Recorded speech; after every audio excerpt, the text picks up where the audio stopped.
दोस्तों, अगर आप गाय को माता और हिंदू धर्म को सबसे प्राचीनतम धर्म मानते हैं, तो आप इस वीडियो को आप पूरा अवश्य देखें। मेरे प्रिय मित्र माता बहनें, गाय की सेवा करने से, गाय को रोटी खिलाने से क्या फल मिलता है? गाय के किस अंग को स्पर्श करने से रोग नष्ट होते हैं? गाय को नमस्कार करने से क्या फल मिलता है? इसके मनुष्य को कितने फायदे मिलते हैं? आज इस प्राचीन महान कथा के माध्यम से हम आपको बताते हैं। तो चलिए बिना देरी किए आपको सुनाते हैं गौ माता की यह महान कथा। दोस्तों, एक बार देवर्षि नारद भगवान भोलेनाथ से मिलने के लिए कैलाश नगरी में पधार हैं। भगवान भोलेनाथ के पास आकर नारद जी उन्हें प्रणाम करते हैं। देवर्षि नारद को देखकर भगवान श्री भोलेनाथ प्रसन्न हो जाते हैं और पूछने लगते हैं, हे देवर्षि, आपका कैलाश में स्वागत है।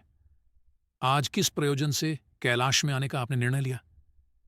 देवर्षि नारद हर्ष के साथ कहने लगते हैं, हे प्रभु, आप तो सब कुछ जानते हैं, फिर भी इस दास से पूछ रहे हैं। भला आपसे कोई बात छिपी हुई है?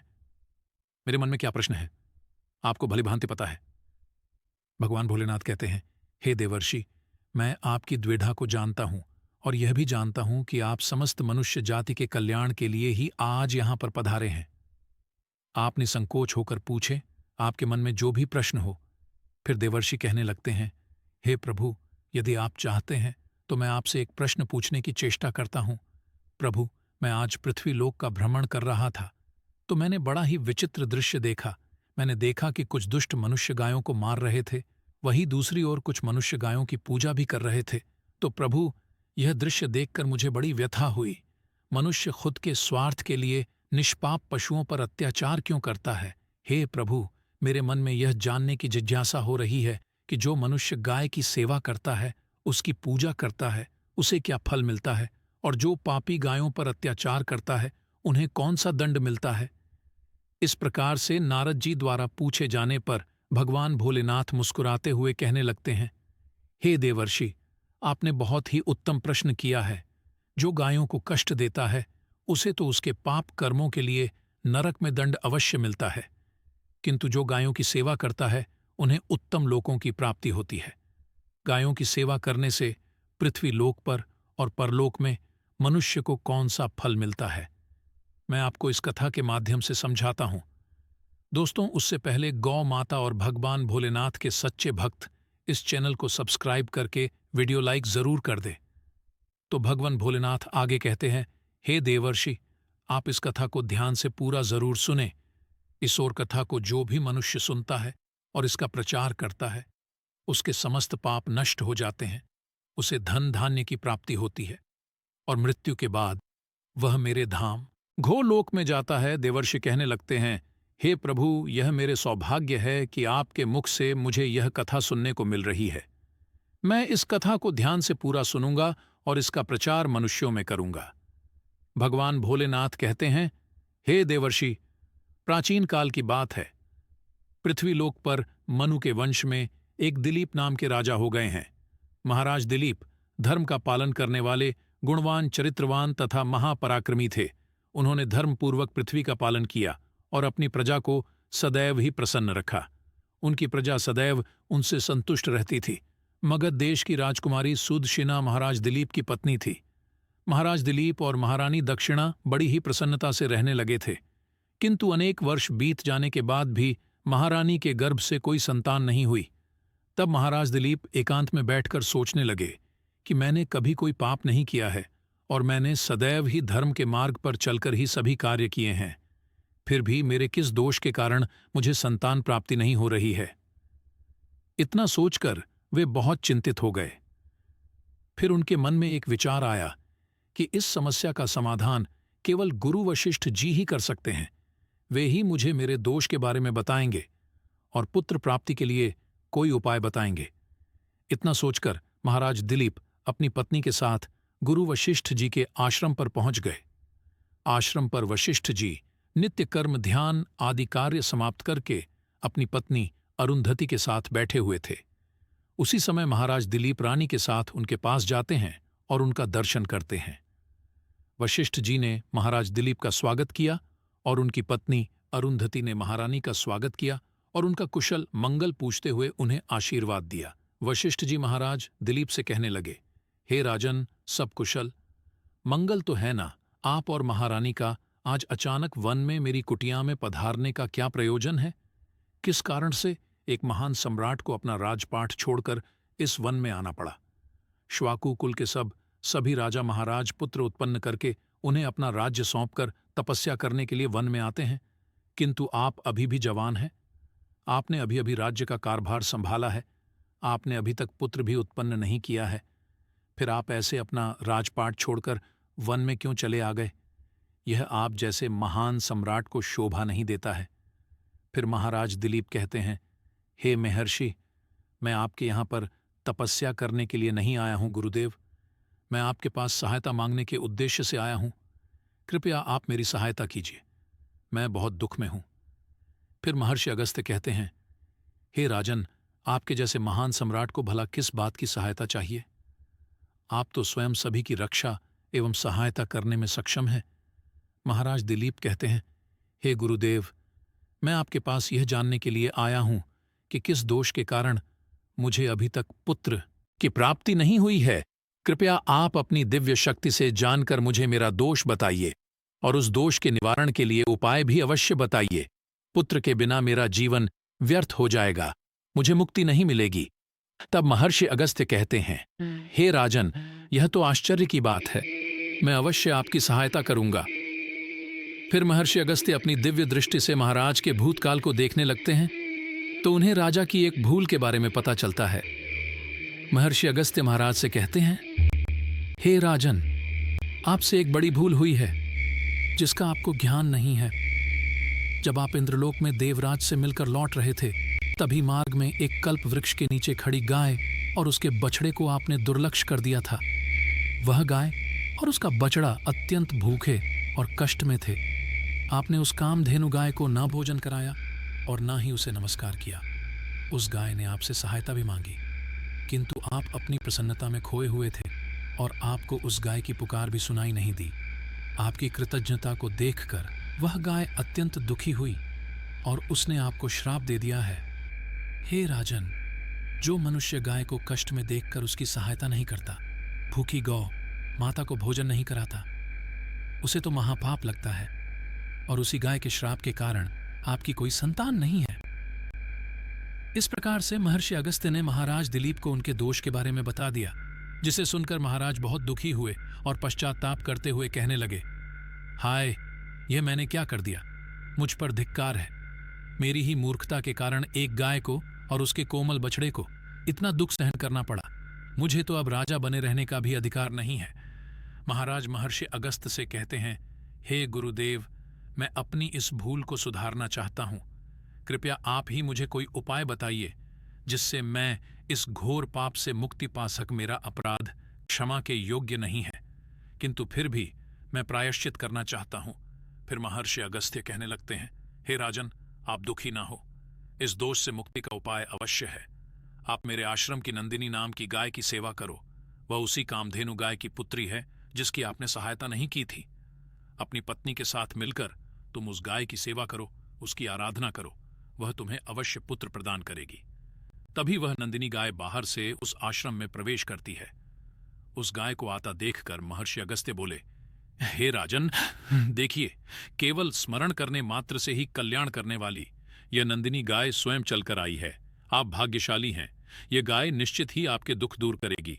आप वन में इस नंदिनी गाय के पीछे पीछे चलकर इसकी सेवा करो, जंगल में रहने वाले हिंस पशुओं से इसकी रक्षा करो और आश्रम में लौट आने पर रानी सुदशिना इस गाय की सेवा करे। इससे प्रसन्न होकर यह गाय तुम्हें निश्चित ही पुत्र प्रदान करेगी। फिर महाराज दिलीप ने ऐसा ही करने का वचन दिया और फिर दूसरे दिन सुबह महारानी ने गाय की पूजा की और महाराज उस गाय को चराने के लिए वन में लेकर गई।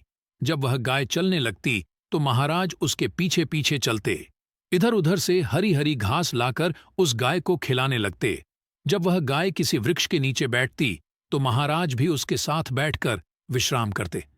महाराज उस गाय के शरीर से डांस और मच्छरों को हटाते और अपने हाथों से उसके मस्तक को सहला। इस प्रकार से महाराज उस गाय की सेवा में लगे रहे।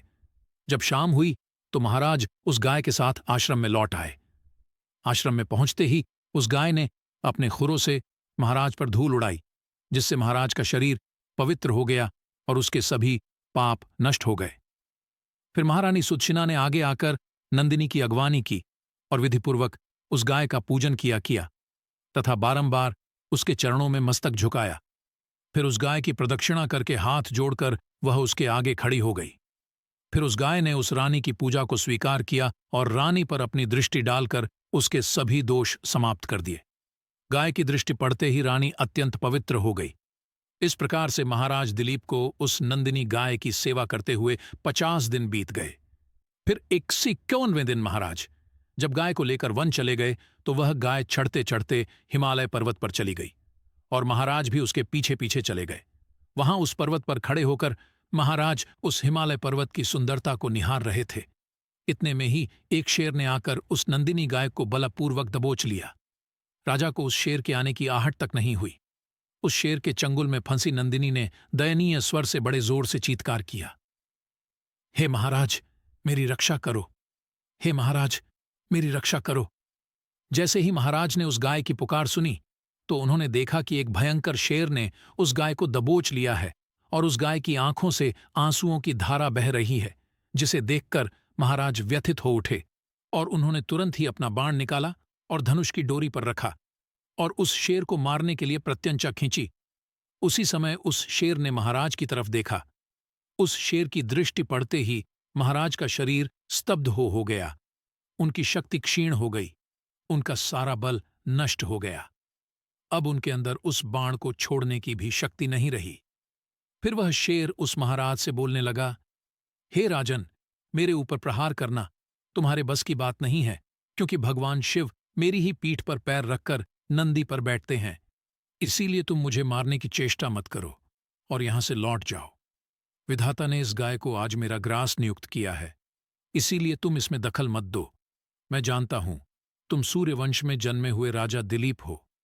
इस हिमालय पर्वत पर भगवान शिव की बड़ी माया फैली हुई है, इसीलिए तुम तुरंत ही यहां से निकल जाओ। फिर महाराज बोलने लगे, हे मृगराज, कृपया आप इस गाय को ना मारे। यह महर्षि वशिष्ठ जी की संपूर्ण मनोरथ को पूर्ण करने वाली नंदिनी गाय है। इसकी हत्या करने पर तुम्हें महापाप लगेगा। गुरुदेव ने मुझे इस गाय की रक्षा और सेवा करने का आदेश दिया है। इस गाय का एक बछड़ा भी है जो घर पर इसकी राह देख रहा है। मैं इस गाय को मरने के लिए छोड़कर नहीं जा सकता। तुम भगवान शिव के सेवक हो, इसीलिए तुम्हारे हाथ से इस गाय को छुड़ाना मेरे लिए असंभव है। इसीलिए हे मृगराज, मेरी आपसे विनती है कि आप इस गाय को जीवन दान दो। इस गाय के बदले में मैं तुम्हें अपना शरीर समर्पित करता हूं, जिससे तुम्हारी भूख भी शांत हो जाएगी और इस गाय की रक्षा भी हो जाएगी और मेरे वचन का पालन भी हो जाएगा। साथ ही गौ रक्षा के लिए प्राण त्यागने से मुझे उत्तम गति की प्राप्ति होगी। इतना कहकर महाराज उस शेर के सामने हाथ जोड़कर बैठ गए और आंखें बंद की। फिर अचानक से उस राजा के कानों में स्वर पड़े, बेटा उठो, मैं तुम्हारी सेवा से अत्यंत प्रसन्न हूं। ये सुनकर महाराज उठ खड़े हुए और उन्होंने अपने सामने उस गाय को देखा और वह शेर कहीं दिखाई नहीं दे रहा था। तब वह नंदिनी गाय राजा से कहने लगी, हे राजन, मैंने ही अपनी माया से शेर का रूप धारण करके तुम्हारी परीक्षा ली है। यमराज भी मुझे पकड़ने का विचार नहीं कर सकते। मेरी रक्षा के लिए तुम अपने प्राण देने के लिए तैयार थे, इसीलिए मैं तुम पर बहुत प्रसन्न हूं। अब तुम मुझे वरदान मांगो, जो तुम्हारी मनोकामना है वह कहो, मैं अवश्य पूर्ण करूंगी। महाराज दिलीप कहते हैं, हे गौ माता, मेरे मन में जो इच्छा है आप वह अवश्य जानती होंगी। कृपया मुझे पुत्र प्रदान कीजिए, मेरी यही कामना है। फिर उस नंदिनी गाय ने कहा, हे बेटा, तुम पत्ते के द्रोण में मेरा दूध लेकर उसका पान करो। इससे तुम्हें अत्यंत बुद्धिमान और गुणवान पुत्र की प्राप्ति होगी। महाराज दिलीप कहने लगे, हे माता, इस समय पर मैं आपके मधुर वचन सुनकर ही तृप्त हो चुका हूं। अब आप मेरे साथ आश्रम पर चलिए और मैं आपकी पूजा आराधना करके तथा मेरे अनुष्ठान को पूरा करके आपके अमृत समान दूध का पान करता हूं। उसके बाद महाराज दिलीप उस गाय को लेकर आश्रम चले गए। आश्रम में पहुंचने पर महारानी सुदक्षिणा ने आगे आकर उस गाय का पूजन किया। तब उस गाय ने कहा, हे महारानी, आप मेरी पीठ को स्पर्श करें, इससे आपको अत्यंत गुणवान, बलवान और विद्वान पुत्र की प्राप्ति होगी। फिर महारानी ने गाय की पीठ को स्पर्श किया। महाराज और महारानी ने उस गाय की विधिवत पूजा आराधना की और उनके अमृत के समान दूध को प्रसाद समझकर ग्रहण किया। उन दोनों की प्रसन्नता देखकर महर्षि वशिष्ठ कहने लगे, हे राजन, अब यह गाय तुम दोनों पर प्रसन्न है। तुम्हारी मनोकामना अवश्य पूर्ण होगी। जो भी मनुष्य गाय की सेवा करता है, उसे भोजन कराता है, उसकी प्रदक्षिणा करता है, उसके सभी मनोरथ सफल होते हैं। जो भी गाय की रक्षा करता है, उसकी कभी दुर्गति नहीं होती है। मृत्यु के बाद वह गोलोक में जाता है और भगवान भोलेनाथ जी के साक्षात दर्शन करने का सौभाग्य उसे प्राप्त होता है। जो श्रद्धापूर्वक गाय का दूध पीता है, वह सभी रोगों से दूर रहता है। जो गाय की पीठ पर जो कूबड़ होता है, उसे स्पर्श कर लेता है, उसके सभी दोष और पाप नष्ट हो जाते हैं। जो गाय का दान करता है, वह वैतरणी नदी को गाय की पूंछ पकड़कर पार कर लेता है। जो स्त्री रोज गाय को रोटी खिलाती है, वह सौभाग्यशाली बन जाती है। गाय समस्त पापों का नाश करने वाली और सभी मनोरथ को पूर्ण करने वाली है। अतः सदैव इसका रक्षण पूजन तथा इसे भोजन कराना चाहिए। इतना करने से ही मनुष्य सभी ऐश्वर्य को प्राप्त कर लेता है, उसकी दरिद्रता समाप्त हो जाती है। फिर भगवान भोलेनाथ कहते हैं, हे देवर्षि, इस प्रकार से महाराज दिलीप द्वारा गाय की सेवा करने से उन्हें एक पुत्र की प्राप्ति हुई, जिसका नाम रघु रखा गया, जिसके नाम से इस पृथ्वी पर सूर्यवंश की ख्याति हुई और बाद में उसका कावंश रघुवंश नाम से प्रसिद्ध हुआ। तो दोस्तों, आप भी नित्य गाय की सेवा करें, रोज गाय को रोटी खिलाएं, गाय की रक्षा करें। आपको यह कथा कैसी